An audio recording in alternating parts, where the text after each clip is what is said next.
Ladies and gentlemen, let's give it up for your fearless leader. You got it, dude. Let's go. All right. And here we go.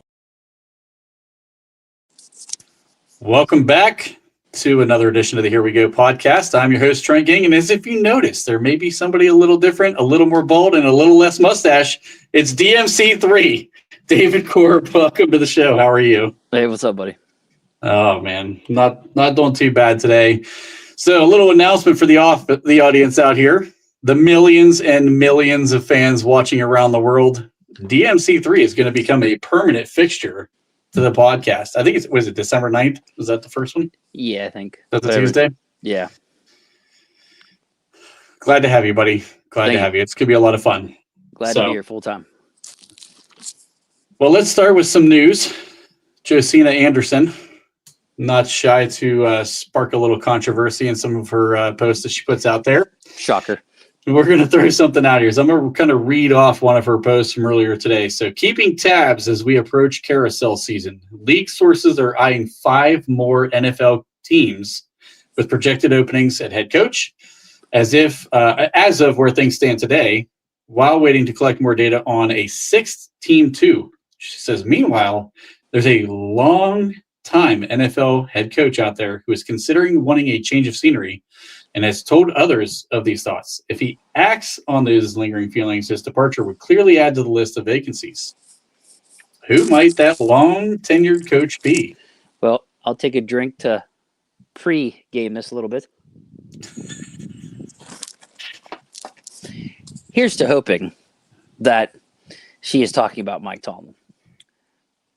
Because, I mean, like, I got the list here, like, of coaches. Long tenured, John Harbaugh. Mm-hmm. He has Lamar Jackson. Why would he walk away from that? Right. Zach Taylor, 6 years. I mean, I don't know what you count long tenured, 5+. Yeah, I mean, in the NFL, that sounds reasonable. But why would he walk away from Joe Burrow? Let's see. Matt LaFleur ain't walking away from Love. No. Andy Reid ain't leaving Patrick Mahomes. No.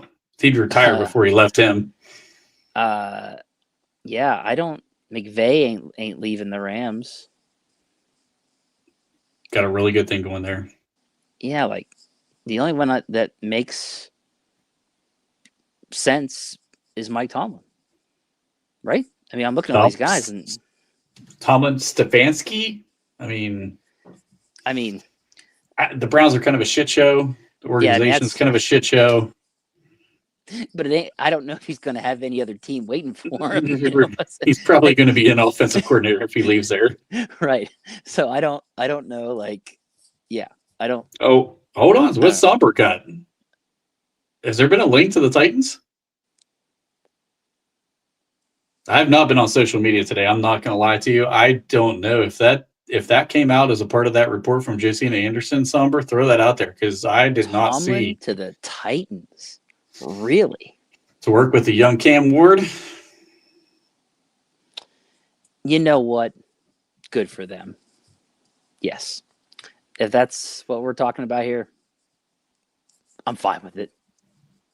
Well, the Titans don't need a quarterback, so would you be willing to give up a first-round pick? Because I've got a man who would take your phone call. His name's Omar Khan. Could you imagine, bro? That'd be insane.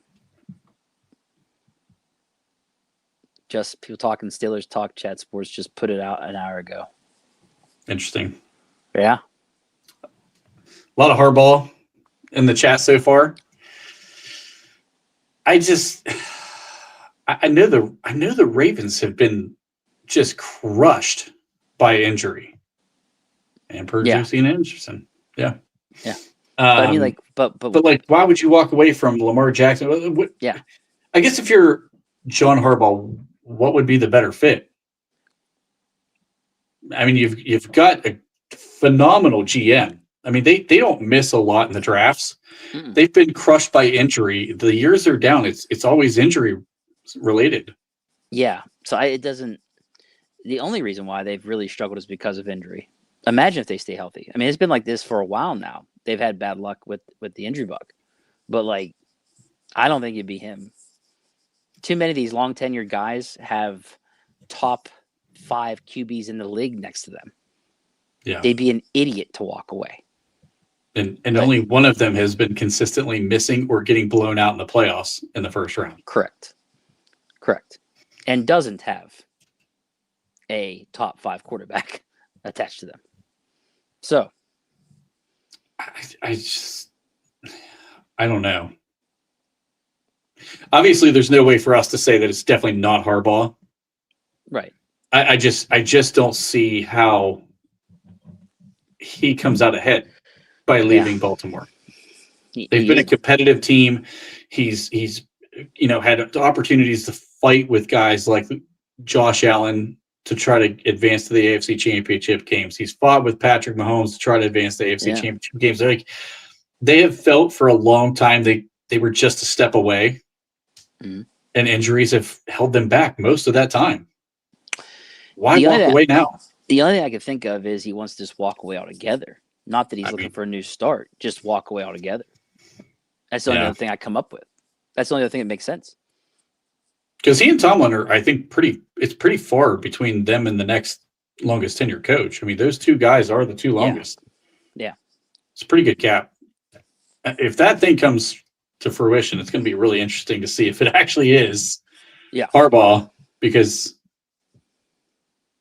what would the next option for a coach? I mean, man, I don't know. I would hate to think about who could end up in Baltimore as a head coach in that scenario with Lamar Jackson. And the other way around. And where would he want to go? The Giants? Yeah. Tennessee? I mean, I can't see. To me, Tennessee is not even attractive. That's a first-year head coach job. The Browns, if they would fire Stefanski? Let's Depends. See. I mean, the Giants, I don't love Jackson Dart, but I could see a coach liking him. You could definitely be in love with Malik Neighbors. He's a really good talent. Right. There are people who are going to fall in love with Cam Scattaboo. Yeah. No, I could. Their defense is solid. That's a little more, desirable, I'd say, than the Titans. I mean, the Titans, it's a real restart besides the quarterback. Absolutely. But maybe a coach wants to do that. Maybe a coach wants to do like a hard reset, build that team how he wants it to be. Yeah. Could be. I don't know. I don't think this is a bad point. I actually think this is a pretty good point. Lamar has been injured a lot, and maybe he thinks that he's a slender built guy. Maybe he thinks the body's starting to wear out on Lamar and this thing's going to fall apart. Maybe. We'll see. I don't know. It's going to be an interesting thing to kind of keep an eye on, I guess, as things progress. Yeah. But definitely is going to stir some controversy, especially with the fan base that's going to be turning the heat up on Mike Tomlin a little bit. I think we heard James Harrison, although he kind of squashed the whole Tomlin's not going anywhere thing, but it just seems like Harrison was talking about coaching being an issue. He does look lighter. Malik, Lamar Jackson. I know they said he was he came into camp and he took his shirt off and they were showing oh, look how ripped Lamar is. I'm like, dude, Lamar looks like he dropped 10 pounds. To me, I think he lost weight. Whatever diet he's on, he's going to change it because he's about to fall apart by a light breeze. Yeah, eat a Snickers or something. Goddamn, dude. Maybe Lamar will be fine. I don't know. And yes, you're correct. We are probably losing the AFC North. We'll get to that later on. Correct.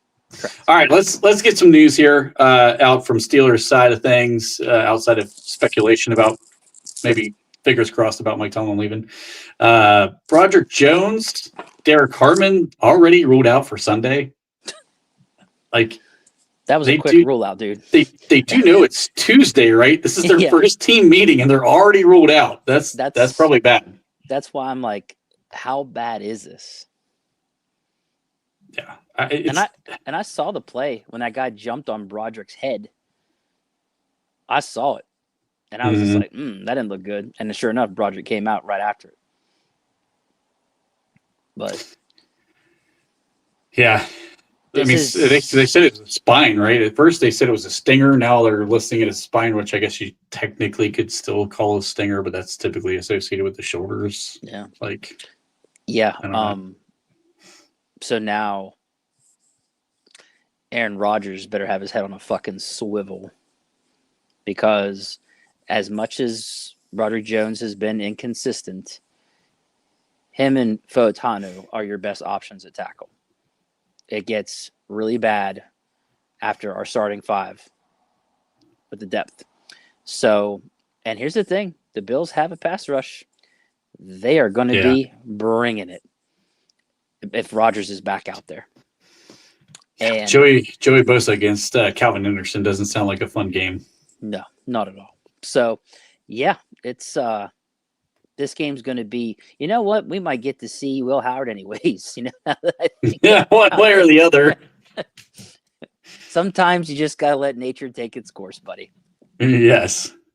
What about the Derek Carmen? They said he wasn't sure if it was the same knee, but it wasn't the same relation to that MCL sprain that he had at the beginning of the season that kept him out for the first two games. Yeah, but unsure if it's the same knee. Pun. Yeah, you might be right. Joey versus Broderick may not have been a lot better. I like the idea of it being Broderick instead of I do Anderson. Too. We'll go with that. Yeah, but we'll put it this way: Broderick, as much as he's not been great, still better than what we have in Calvin Anderson, or Calvin might be the starter. So that's a scary notion. So you want to get into this Bears game a little bit? Sure, why not? It's going to be a lot of fun because it was so much fun to watch. A lot of fun. Yeah. Offense needs some work. I think that's going to be a little bit of an understatement here. So, a little bit. What the hell happened with the offense? What has been happening with the offense? Well, first of all, I know what happened. Mike Tomlin was like, "Oh my God, Mason Rudolph is our starting quarterback. Don't you fucking dare let him throw down the middle." Period. Yeah. And that's what happened. That's period. That's what happened. And as you can see, like I was talking to you in prep, the route trees said the story, right? It was Matt Canada-esque. Out to the boundary or about 5 yards, and that's about it. Yep. And what was that going to do? That wasn't going to do anything for them. But that's the game plan that the great Mike Tomlin came up with. Because I'll say this, Arthur in that first half was in his bag a little bit. He caught a pretty good first half. But still would not throw it down the middle.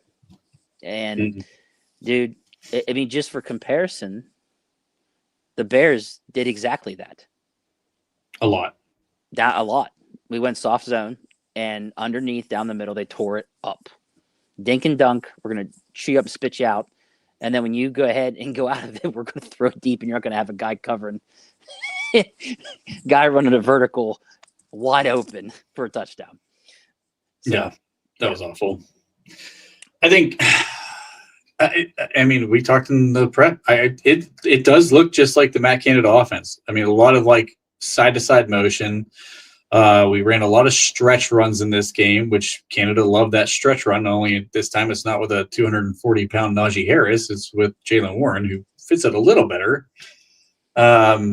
We ran those wide receiver screens with Calvin Austin, tried to get one out to DK Metcalf. We ran these swing passes with Spencer Anderson out in space with, Kenneth Gainwell out of the backfield. And then it was a lot of checkdowns. And I mean, if I see 4 freaking receivers out in a route and all of them stop at the fucking 5 yards away from the line of scrimmage one more time, I'm going to lose it. Yeah. Because you have 11 defenders in that same damn space because no one's running downfield. Right. Except for Roman Wilson, who could have had 3 touchdowns in this game. We just didn't throw him the ball. Right. He was open 3 different times, streaking down the sideline for a touchdown, and we were like, I'm good. Let me take this check down to Kenneth Gainwell for 3 yards. Well, I'm telling you, another thing, too, that really hurt was literally his first throw was a pick. Yeah. I mean, like, Tomlin was probably already scared, let alone he throws it on the first fucking throw of the game. So then Tomlin probably went uber paranoid, like, the sky is falling kind of thing. And then you really were going to see more checkdowns than you were deep passes. I think after that, I think he only attempted about, 2 or 3 deep passes, and that was it? Yeah. Off the top of my head? Yeah, I don't remember too many balls going past 10 yards. Which is embarrassing. It's embarrassing. I think Ben Skoranek had the longest reception of the day at 18 yards. Pathetic. Or 20. He caught it at 18 yards, basically back forward for the next 3. It was 21 yards total. Or we wouldn't have had a 20-yard completion in this game. That's embarrassing. Imagine. Meanwhile, Jameis Winston with the depleted Giants had 5 in one game. We didn't have anything go over 20 air yards. No.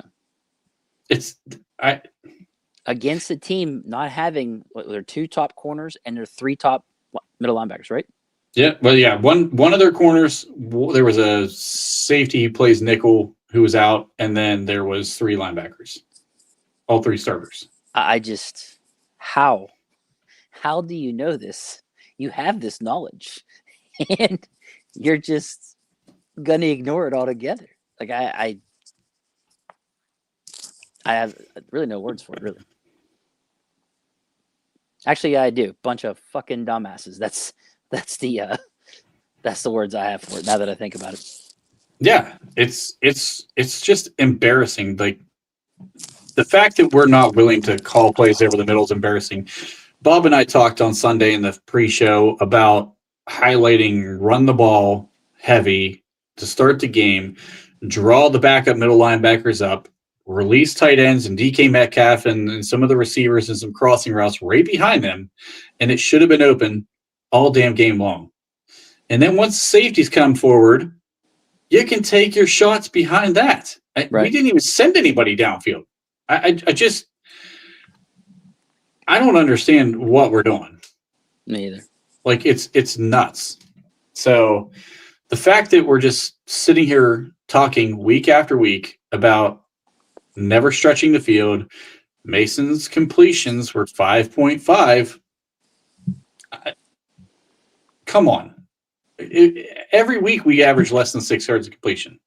What the hell are we doing? So what's the solution? Well, the solution would have been to get a real wide receiver too at the trade deadline. That'd have been one. Yeah. Because that's really the elephant in the room, if you think about it. If you've got a number 2 that's a problem for defenses, that helps your wide receiver 1 be a wide receiver 1. This team has taken DK Metcalf and have turned him into a fucking wide receiver 3. Mm-hmm.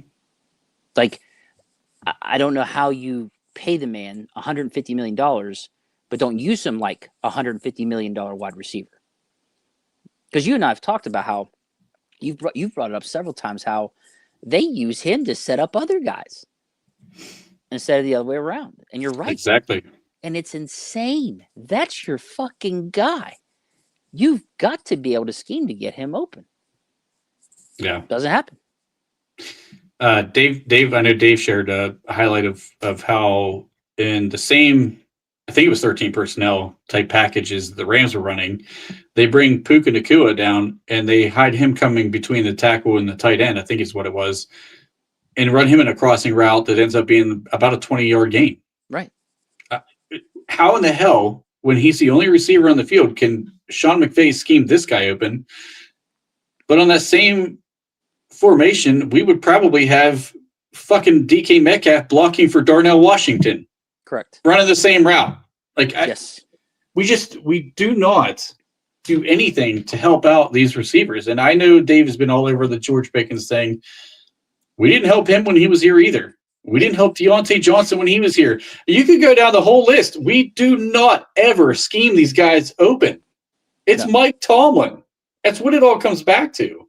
He does not know anything about intricacies in the passing game. He doesn't know shit about offense other than just run the ball a little bit and just hope not to turn the ball over. That's why before this season ever began and they let him come back, there should have been like, hey, you're done. You're not telling the offensive coordinator anything. You're not changing his philosophy. You're not changing what he wants to plan. He's left alone because you're bringing in Arthur Smith, who's literally an ex-head football coach. Mm-hmm. He's the guy that should know his offense better than any. Like, there should be no Mike Tomlin telling him, don't throw it down the middle, don't do this, don't do that. No. He should be allowed to do whatever the fuck he wants on offense, period. Because in Tennessee, they were doing all this different things and being successful. Yeah. He was the OC there, right? Yep. I bet you he didn't have any restraints there. Nope. He was the guy calling the plays. He was running the offense. And I'll say this, like Somber's right about, I don't know that it's Calvin Austin getting open that much. I've been banging the drum that Roman Wilson is open a lot for going on probably 6 weeks. I've been talking about it. I'm so tired of talking about it. It's exhausting. So we just won't throw him the ball. Right. But now it's both Mason and Aaron. Why? Same. It's the same bullshit. It's Mike. It all comes back to Tomlin. We've talked so many times about how it's his organization, it's his team, it's his, basically game plan he's drawing up. He's just telling these guys what plays they're allowed to run for that week, and they have to choose off the sheet that he allows them that is pre-authorized to run. And they do what they got to do with it, and it doesn't seem to work most of the time. And the answer to Big Pun, yes. Yes, they do. Yeah. Because I can tell you, I'm not a coach, and I'm laughing at the fucking film. So I know those guys got to be laughing at it. They know a lot more about this stuff than I do. I can't even imagine. Can't even imagine. I think I brought this up not too long ago. So, Somber's comment. Yeah. Yeah. It's just, it's not there. Now, we ran it against the Jets, and then we ran it one more time. And that was it. Do I dare say bring back the jet sweep? Oh, good God. Might as well. What the fuck? Yeah, might as well. I mean, at this point, that's our guy, right? We better come up with something for him. Oh, dude. I'm like at a loss when I watch this team at this point. It's just the run block schemes are atrocious. The only thing that worked and truly worked was sending Darnell Washington in motion to end a man's life. Yes. And because that happened, I might have watched that on repeat quite a lot. Yes. That was quite fun to see. That linebacker no longer wants to start in the NFL after that play. No. His dream had come true. Darnell Washington ended it. My dude was making business decisions after that. He's probably like, all right, I see that man coming. 80's coming in motion. Hey, Sweat, I'm going to need you to get outside a little bit, okay? Yeah. Just bump out a little bit. That was amazing. I'm not going to lie. That was probably the one highlight of the game that I could not stop watching. Yeah. 311 pounds in motion coming at a 250-pound linebacker. Good night, dude. Enjoy your sleep. That was actually a lot of fun. Defensively, let's go to the defense for a little bit. Defense scheme wasn't any better. No. What did you pick up on in the game from defense on this absolute disaster? Well, I just everything that they had been doing that was working, they completely abandoned this game, whether it was cover 2, whether it was being in man, like all these different things that they were doing that was working, they completely quit doing it. It's just they went to zone and stayed in it for how long and just kept getting cut up. But the whole having the edge rushers guarding wide receivers, like watching Sawyer on a Dunze, like, what are you doing? Then they get on the goal line, bro, and there's only 2 down linemen on the goal line. with the edges out wider than the widest guy at the end of the line of scrimmage. I'm like, holy shit, they're in 11 personnel. We got one edge who's actually on the slot receiver. He's Right. lined up just on the inside shoulder of the slot receiver. And then we got TJ lined up clear on the outside edge of the fucking tight end shoulder. And I'm like, Hey, and gee, wonder why they ran up the middle on that play. and that's where they wanted him. If I was the Bears, I would have thought, do they want us to score? Like, what's going on here? Is this a joke? I don't get. But then in other parts of the field, I saw that the Bears were in 11 personnel in one play. We're running a 4-3 with all three of our fucking middle linebackers in the game, trying to cover DJ Moore running a seam route. Yeah. And I'm like, what's Malik Harrison going to fucking do with DJ Moore? I mean, he's out of all. He couldn't cover Colston Loveland or Komet, and he's running with DJ Moore. Literally, of the whole group, he is the least person I would want to see out of that core out there, a linebacker core. Like, I don't even. Then I saw at one point they're running basically Peyton Wilson was running the big nickel package like he was fucking Deshaun Elliott. I'm like, dude.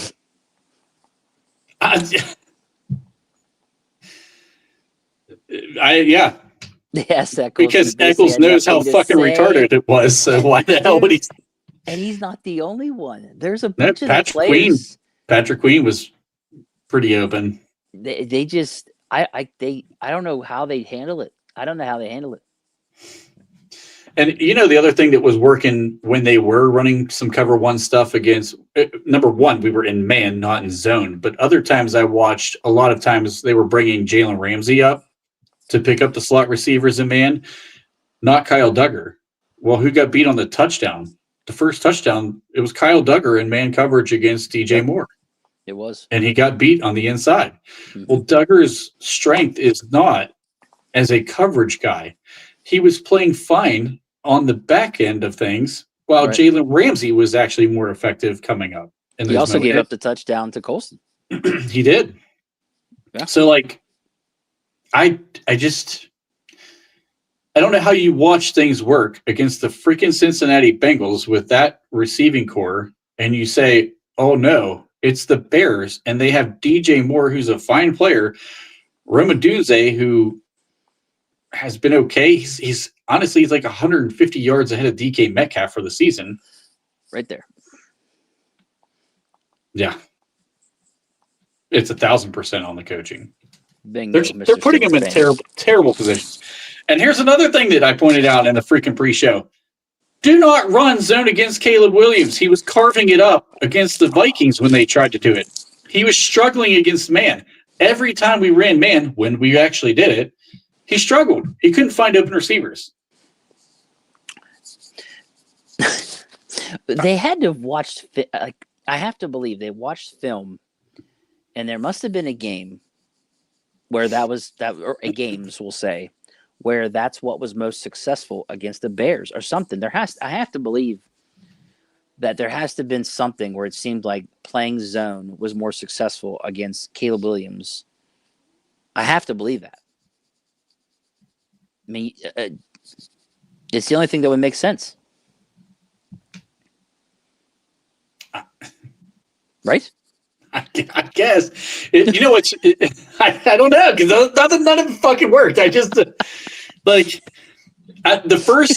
first series and then the second series, not the fumble. Was it this? I can't remember. I'm losing my train of thought now. Was it the third series when Swift fumbled and Y.A. Black got the ball, or was that the second? Because I can't remember which one it was. Whichever one was not the fumble series, the first one and then that one. I think it was the third. The zone coverage did throw Caleb off because we came out in it on the third down play because they ran the ball twice and then had the third down play. He was not ready for the cover three. Okay. Then on the series where TJ gets the safety, he was confused. This is really good because this is how I feel about Tomlin. Yeah. I think all the dudes that came to play for Tomlin realizing that being a leader of men doesn't equate to being a good football coach. That is it. He is an amazing leader. He is. There's no question of that. But it does not translate to on the field. It doesn't at all. It just doesn't. And I hate to say this, but at what point does some of these guys on defense start getting frustrated that they're being put in terrible positions, and the little pieces that are kind of leaking out to the media when they're being asked questions right now start to become bigger pieces? Yeah. And start throwing people under the bus. And Hey, which guy gets thrown under the bus? How about guys that do like 1-year deals and this hurts their fucking payday? Yeah. I'll bet you they're getting real pissed. Yeah. Or guys in the final year of their contract and they look bad because of how this shit is. Like, dude. But so even a guy like James Pierre, he was playing so well in those games where he's locking up man to man. He looked terrible in this one in zone. Yeah. Joey Porter, we drafted the kid to run man to man. Literally. And then you run all zone. Brandon Eccles, he looked fantastic in the Bengals game. He looked fantastic in a few games this season since he's moved to the slot. Yeah. Looks terrible in zone. When the hell is the coaching staff going to understand that maybe zone doesn't fucking work here? Correct. We are better equipped to run man. And if you can do it against the Bengals with Jamar Chase and T. Higgins, you should never be afraid to do it against anybody, regardless of quarterback. But here's the thing, Trent. They literally said they brought these guys here to run man. Yeah. And then don't do it. Like, you literally said out loud, you bring in these guys so you could play more man, but then you abandon it for some reason. When it was, that's another mind-boggling thing. It doesn't make any sense whatsoever. Yep. Somber, can you please just DM Dave right now and send that message to him? Because we've been telling him that for weeks and he just would not give up on the GP trade stuff. I love Dave. I don't want to go down this rabbit hole, but like, he never played this way before they traded him and was a problem. Mm-hmm. And he's a rental. There were all these things where they were never going to get anything better than a 3rd-round pick. That's just the reality of this. Yeah, I know. And Daddy Tomlin wanted him gone, so Khan fucking traded him. Period. And I know a lot of people don't want to admit this, but I'm sorry. Dak Prescott's a fucking good quarterback. He's just not good in the postseason. Correct. That's what I said too. He's just completely piled up yards through the regular season year after year. And I know Bob gets, oh, well, what's he done in the playoff? Well, you know what? You can't discredit what a guy has done through the regular season just because he struggles in the playoff. The Cowboys haven't been a very good team for most of those times he's gone to the playoff either. I mean, one year it was a high scoring game. He did his part. They lost. Well, it wasn't his fault. I was about to say that. I was about to say that not all him. That defense has been pretty suspect for a while now. So, but yeah, Prescott's one of the top quarterbacks in the league right now, stats-wise. Yeah. So, I think so too. So, I don't know how you can argue that he's bad. He's not. I don't think he's either. I don't think he's the problem at all. No, he's playing good. And I know people are going to say, oh, well, he's got CD and he's got GP now, but like he's been putting these numbers up before. This isn't like it's a 1-year deal. I mean, hell, he came out as a rookie and he played pretty damn good even as a rookie. So I wonder if the Cowboys are number 1 in scoring in the league now. It's a good question. It just occurred to me. I might have it up on mine. I can bring it up. I know for a fact I have top something somewhere. I just got to find it. Here, I got it. I'm almost there.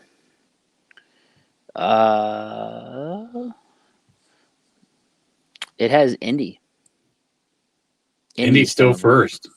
One second. It's showing 4th on Pro Football Reference. On ESPN, the same. Dallas is 4th, Seattle 3rd, Detroit 2nd, and Indy is 1st. Dallas, but here's the thing. Dallas is 29.1, Seattle 29.5, Detroit 29.6. We're talking about a point. What was that? 1/10 of a whatever. Like, Yeah. And then Indy's at 31. So yeah, they are literally one really good game away from passing all of them if they all have one bad game. Yep. So top 5.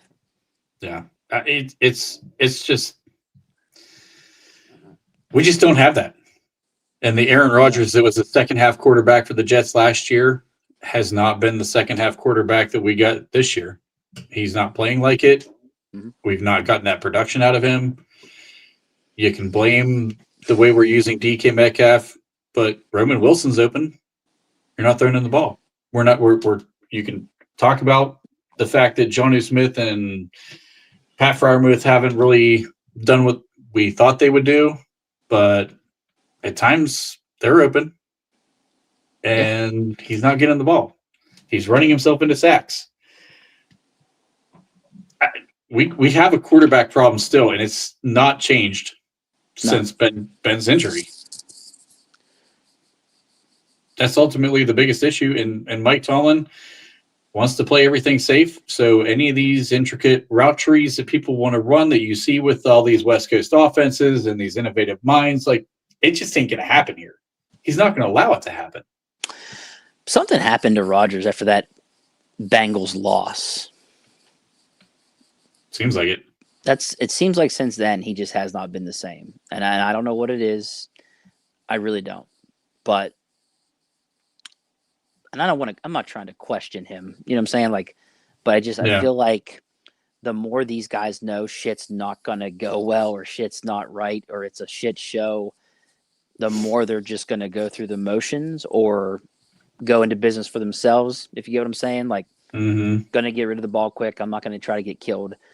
Or guys, they're just, I don't know. I hate to say that. I don't want to, but man, when you know it's a shit show and you know that it's not going to go well. I mean, it's not hard to make that argument, though, because his time to throw has steadily gotten quicker. His air yards has gone down. His yards per completion has gone down. Yeah. Yak has gone down. Everything about his game is on the downward trend right now. That's not just scheme. That is a quarterback who's maybe mailing it in a little bit. I mean, I've been seeing on the all-22 at times, if it's 3rd and 8 or longer, it's a check down. He's not even looking through progressions. He's throwing a check down, and that's going to be it. And we're going to punt. He's doing it pretty consistently at this point. It's insane. Chat's having us talk about GP. Yeah, they've been going since we started that talk. Yeah. They haven't stopped. Just going at it. Nice. I love it. Hell, even special teams in this game was kind of a fucking disaster, dude. Corliss Waitman, that was probably his worst game as a punter for a while, outside of that Browns game last year, end of last year. Did I see that stat right, that all 3 of his punts were in the 30s or 40s? They were terrible. Because he had the one really good one, but remember, he got called back. Yeah.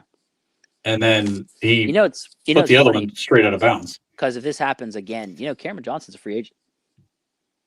Bring him back. Bills cut him. So. Yeah, don't they have Matt Ariza still? I have no idea. The punt god. Is that what his name is? The punt god? Yeah. Or punt king or whatever the fuck it is? Yeah. Yeah, something like that. Let me see. I'm gonna look that up actually, because he had 3 punts, 106 yards, 35.3 average. Yeah, that's what I saw. I saw something like it was an average of 30 something. His long was 39. He never made it past 40 yards. You can't have that. Like, and zero. Hold on. Better yet, 0 inside the 20. So it wasn't like he was pooching the ball. That's just.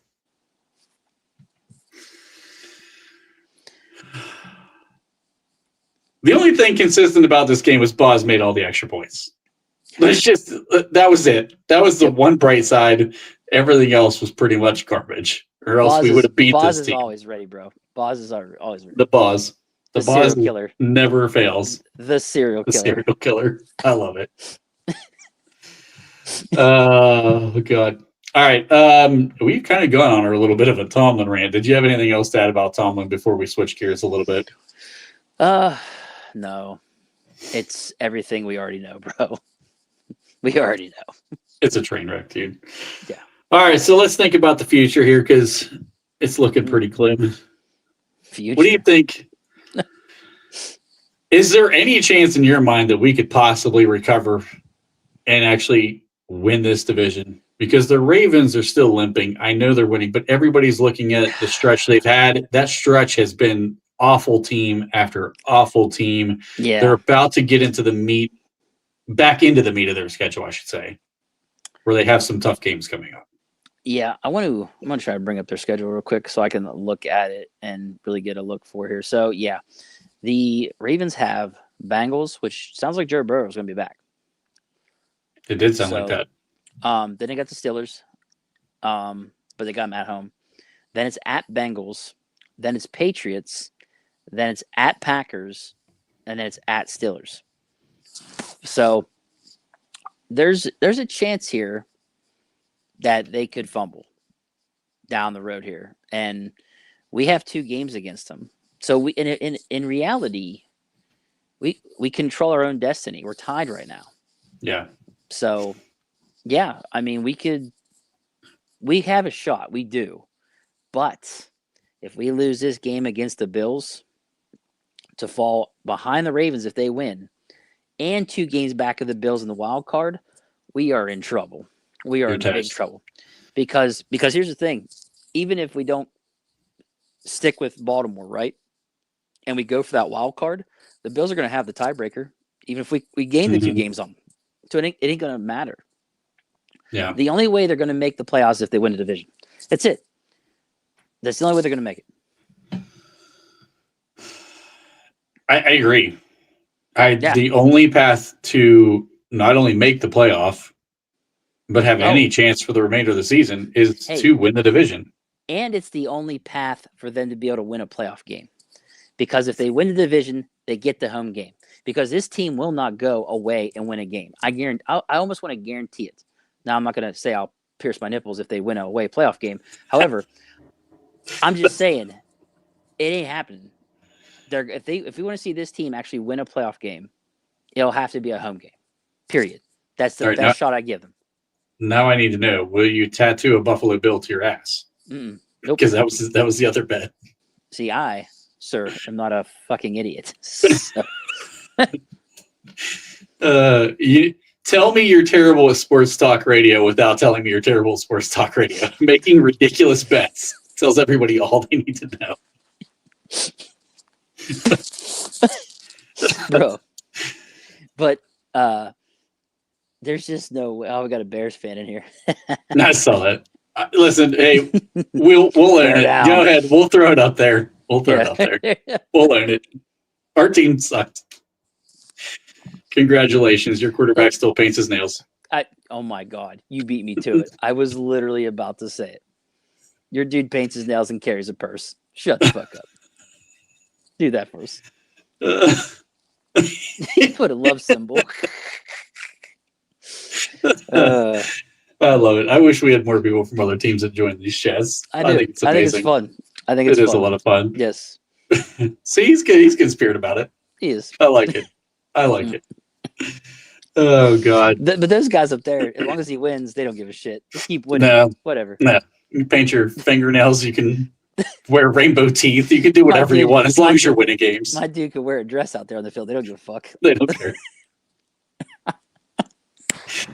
Oh, God.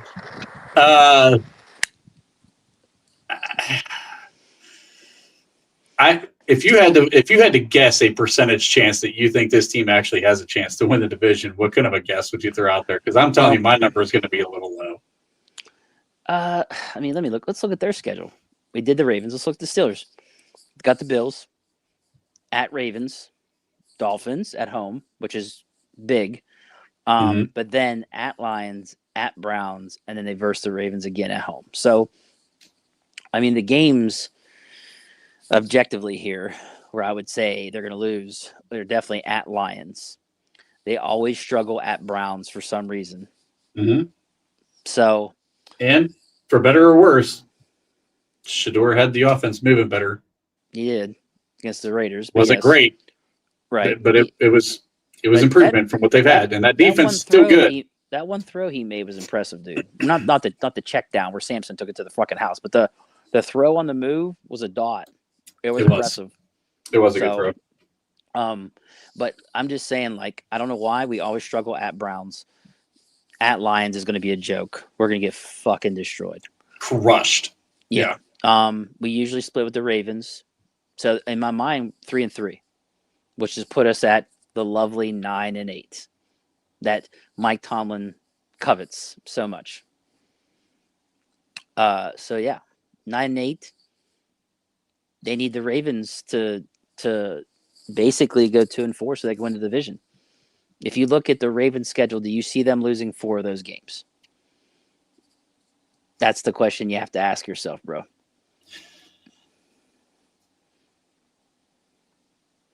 And it could happen.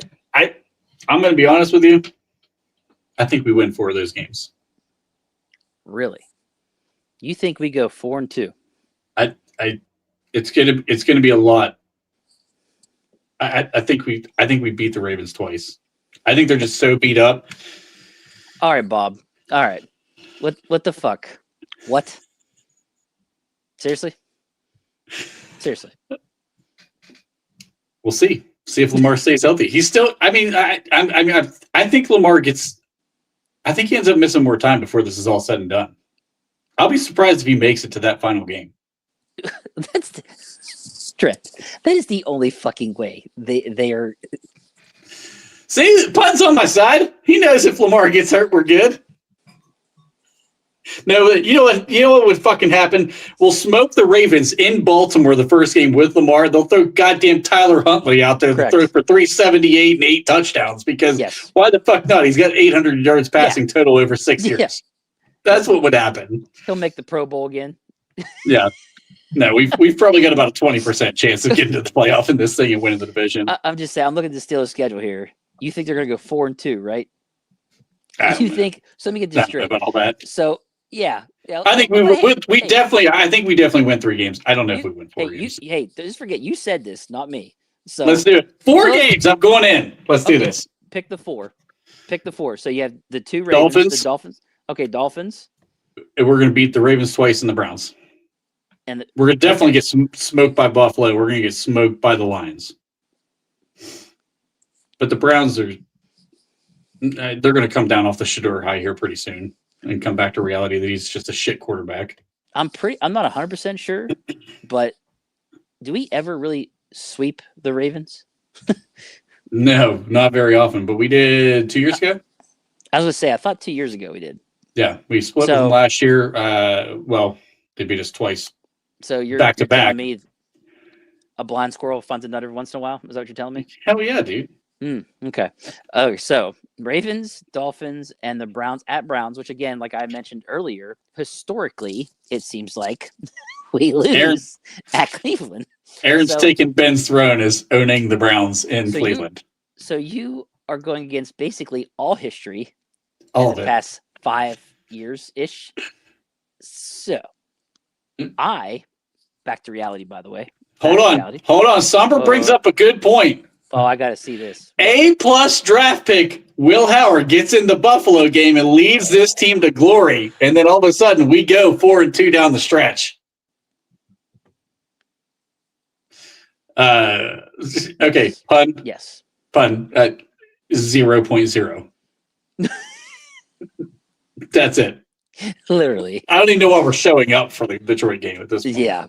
I know they've not been playing great, but let's be honest, it's 0.0. Yeah, it's going to be bad. They're going to absolutely destroy us. It's going to be rough.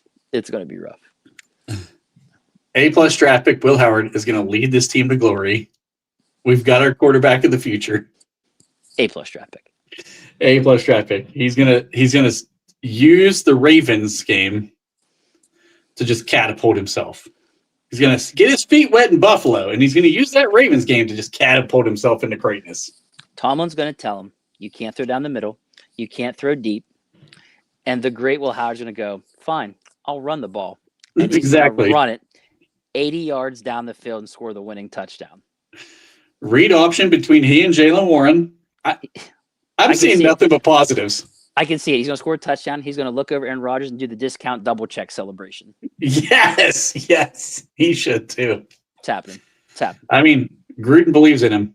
I don't know how you go against A+ draft pick Bill Howard. It's tough.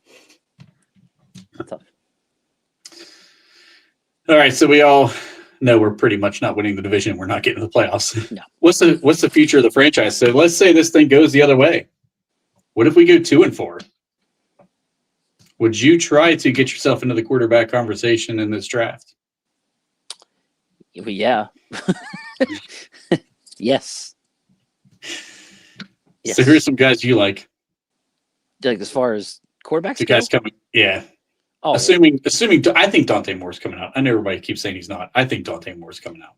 well, his draft value can't be any higher. He's consensusly the number one quarterback in the country, right? I think I would say Mendoza's probably the guy that most are still. You know me, I like Mendoza, but Moore's impressed me too. Yeah, I think Moore. I've been on the Moore train since I think week 3. For me, it's those three. It's Samson, Moore, Mendoza. I like Mateer, but he's hurt and he isn't playing well now. So I don't even. Was that another one you said might be staying another year too? Who, Mateer? Yeah. Oh, I think he's definitely staying now. No. I think he shot his draft stock. So that injury crushed him. He's never recovered since he had that injury. Yeah, but dude, I think that what they need to do is let's go ahead and draft one of them guys, and then in 27, let's draft Sayon or one of those other guys in 27. Come on, bring him. It's going to be A+ draft pick. It's going to be one of the guys from 26 and one of the guys in 27, and we're going to figure this the fuck out in a couple of years. That's what he's at. We're going the Cleveland route. Only we're not picking them all in the same draft. We're going to separate them at least by the draft class. We're gonna call this a 3-year plan. We drafted Will Howard, now 26, now 27. Would you trade up for? I think it's going to be Mendoza, Ty Simpson, and Dante Moore. Would you trade up for any of those? Because Somber is saying if we go 2-4, that might put us around pick 10. I would say it definitely puts us at 8 12. and 9. At 8 and 9, we would be around pick 10 through 14. 12. Yeah, because I was looking at that, and like 7 and 10 had people around pick 10, I think. So 8 and 9 would have us right there. We would be we'll say between 10 and 15. If you only have to move up a couple spots to grab one of them guys, it shouldn't be a killer trade-off, right? Mm-mm. I wouldn't think so. You'd switch ones and maybe give him a second or a third. We have like 3 third-round picks. Dude, yeah, do it. Buddy, you don't have to talk to me about being on this train. I've been on that train since fucking last year. I wasn't serious about it last year, but I started posing that question last year. Yeah. I mean, Alex Highsmith, when healthy, is really good. He is. There were games this year where they were more chipping him than TJ Watt. But he can't stay healthy. The guy just can't, and it sucks. But yes, they should have traded him. The minute it became evident that Herbig was legit, they should have traded that contract and acquired whatever. But what are you gonna do? Yeah, I still think Simpson reads the field so well. He knows the pre-snap stuff. I like Ty Simpson. I don't know. No, I like him too. For me, if Dante Moore's there, I'm fine giving up whatever you got to get get him, because I think that kid's throwing motion is so smooth. He has developed so much this year as a pure passer. I love that kid. I've been on his. I've been all over him since probably the second week of the season. And pre-snap, he's pretty good already. Correct. He does pretty well. Yeah, they don't make him do a lot of the pre-snap read at Oregon. It's not necessarily him, but I just feel like with Moore, it could be a very plug and play situation where I don't think he'd be. There might be a little bit of a learning curve, but like not nothing crazy. Yeah. If that makes sense. And I know Somber also threw Jaden Maeva in the mix, the USC kid, but I feel like he's a numbers guy. I don't love him as much. He's big. He's a big kid. He is. I watched that. Was it Oregon USC? I think was the other day. Mhm. Yeah, I watched that game. Yeah, he's a big dude. Yeah, he's a big kid, and I see why a lot of people like him. I'm not on his train. I don't. There's I don't this love too, him. right there. Wait for Arch Manning at 27. I'm gonna Bro, wait for Arch to beat a real school. He will be number 1 overall pick. I guarantee it. He will. He will, and he'll get better between now and next year for sure. He's probably going to be the number 1 overall pick. I love Julian Sayin, but Arch has tools that Julian just does not have. I mean, Yeah. Julian's been ridiculous this year. I've never seen a dude complete a higher percentage passes than he does, but Arch, man, he's got tools you can't teach. Big, powerful, throws the ball well. He can throw to all 3 levels, sideline to sideline. But He can run. yeah, let's run it back with another pick quarterback. That worked out well for us. Yeah, I think I'm off the pick quarterbacks for the rest of my life. Listen, they had one. Okay, we didn't pick that motherfucker, but we sure as shit went after the one that we should have got. Yeah, They tried it. Didn't Dan go so well. Marino was there for the taking. We didn't take Dan Marino, but we sure as shit went after Kenny Pickett. I'm out on pick Every quarterbacks. expert was saying, "Don't do it." Every Yes. expert said, "Don't take any of these quarterbacks high in the draft." I told everybody I had a 3rd round grade on Kenny Pickett, and I was like, "There's no way You know you could what? take this kid in the 1st round." And you want to know something?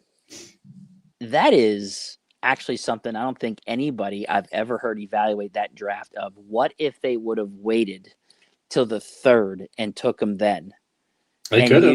Use that 1st and 2nd round pick on other things. Yeah, like offensive tackle that we desperately needed. And now, I'm going to go down a rabbit hole. I can just see it Yeah. now. We're going to get done this podcast. I'm going to jump on my phone and I'm going to go to that fucking draft and see all these players, and I'm just going to get depressed. Dude, Sad. I was all over that offensive tackle being in that class. I wanted that to be the 1st round pick so bad. Like it hurt. Me and Dave, because this is way back. This is back when it was just me and Dave. We thought they were going to take Malik Willis because there was all this hype with Malik Willis. Like, we thought for sure that when they were both there, that was the one they were going to take. But Yeah. no. What is it?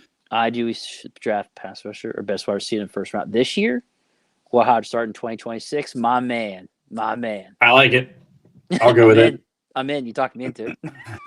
Yes. Yeah. I don't know about pass rusher, but I'll tell you what. In theory, it's not a bad idea. In theory, it's not a bad idea because you actually get to see Will Howard. Like, he gets a legit shot, and the 27 class looks like it's better anyways. Yes. So if he sucks, fine. We're just going to get it. So, I mean, I'm okay with that. I'm okay with that. I think you got to a go lot of people corner. aren't. I think if Oh, you think so in the 1st round? yeah, corner. It's got to be for me. It's corner or wide receiver. It's wide receiver for me. It's been too long. Unless Dante Moore is there. Dante Moore is my only, like, if he's there, I have to take him. Player. The minute there was no George Pickens and Juice, freaking I can't believe I forgot his name now. I brain dumped. Deontay Johnson. Yeah, Deontay Johnson, DJ. The minute there was not those two on the team, there should immediately had been something done. I'm trying to remember. Did they trade him before the draft? Didn't they trade him before that draft? Yeah. Yeah. They basically sent him to wide receiver purgatory in Carolina. Then you wait to the 3rd to take Roman Wilson. Mm-hmm. Ugh. And what really wasn't a strong wide receiver class that year. No. So you have to take one early. Yeah. Annoying. Yeah. Listen, I know. We do joke around about Will Howard a little bit. This isn't all serious, just so you guys know. We're not literally saying Will Howard's going to save the franchise here. It's a fun joke, dude. I had people on Twitter. They're like, "Fuck you, Ohio State fan." And I'm like, "I'm not an Ohio State fan." What? See, we get slander on X. Okay, we get a lot of slander as Buckeye fans on X. They just think that we're all about the Buckeyes. That's not even remotely true. I would never stick up for a Buckeye. Yeah, people get mad as hell on there when you fucking say that shit. I know. I love it though. It cracks me up. Oh, Sombra was talking to Pun. Yeah.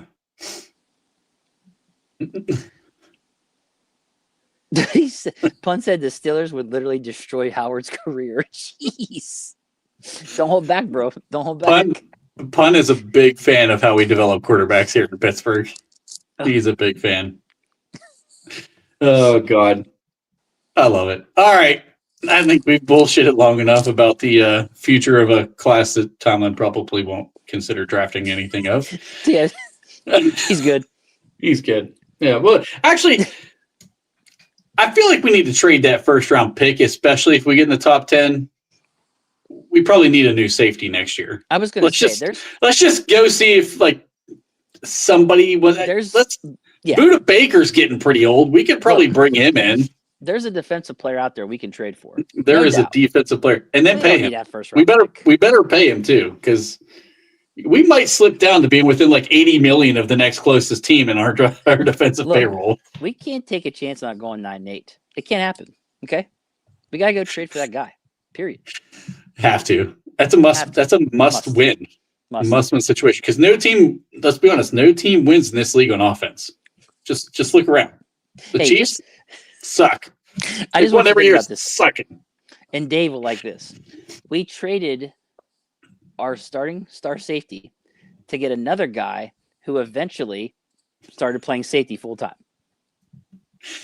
Yes, because we brought in a guy who was a cast off from both the Cleveland Browns and the Kansas City Chiefs, and was sitting around in like fucking June as a free agent. Dude, that's definitely the guy you want on your roster. And dude, I tried to be positive about Thornhill, and I thought Bob was going to kill me a while back. I was like, oh, he's going out, he's doing his thing, and I thought Bob's eyes were going to explode. But good Lord, we are signing Marlon Humphrey the minute he turns 36 years old. I mean, why not? Wrong. He's that Savi veteran. We got to have it. Mike Pete got to have him. I mean, Slay's probably not coming back next year. We definitely need somebody to replace this. Somebody's got to park in the handicap spot, okay? Somebody's got to be parking in the handicap spot outside. Yes. You know what? I didn't even really notice. Did Slay play a lot this game? No. So I think about him starting or whatever was bullshit. He didn't start, and I don't remember. I'll have to go back and look through, but I don't remember seeing him on the field until Joey Porter got hurt.